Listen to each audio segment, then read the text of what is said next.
fresh from Busch Gardens with the family. Yeah, And awesome. we were just chatting about Big Time Rush, the Nickelodeon band at the K92 studios. Yes, they were 3.5 hours late. Did you hear that? Too. Well, and I actually had me laughing with the child sideways, you know, because that's so happens to all of them. Move it! They're like a battering ram. But and that's something I did put that into perspective too, where it was like, okay, for the parents it was hell, but for the kids it was a dream come true. And the comparison was I gave her Disney, where when you're a kid at Disney World, you are an hour in line. Easily. For even the crappiest It's a Small World attraction on pavement and 100 degrees, and if you want a water, it's $8. And you've got your, 3 to 12-year-old child. For everything at Disney World during this time of year is about an hour wait for everything. And you really have to be, not to be ugly, but you really have to be aware of the people on scooters.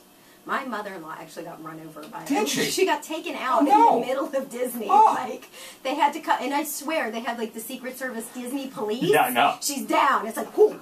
You know, like, how do you help it's like if somebody passes out in the Goofy costume. Nobody knows anything. They like, take everybody aside for questioning. Amazing. It's amazing. It's such incredible customer service. But she's down. They're on it, like, carrying her over. Right. They get her. Well, they do get her out of sight of the kids pretty quickly. Right. It's all about getting things out of the sight of the children. I've heard that too. When it's ridiculously hot, I mean, if you're in one of those mascot costumes, it's horrible in there.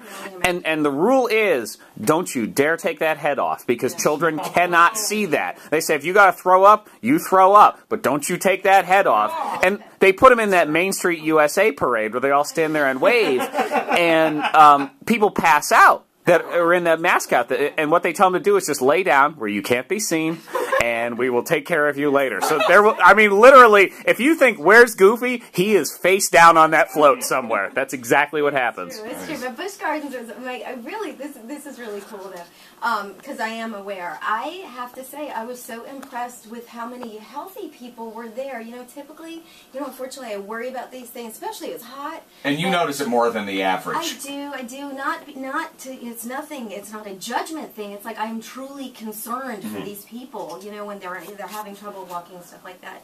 And I was really impressed. My husband and I really were like, look, the it's getting population better. is healthy, and the food was healthy. That's shockingly. They weren't just dehydrated. No. From walking around so much. Okay, they were in shape. They had fruit, and they had salads, and I was able to get some chicken, and I was like, yeah. So that really made me happy. And they have beer everywhere at Busch Gardens. Yeah, man. It's in the name.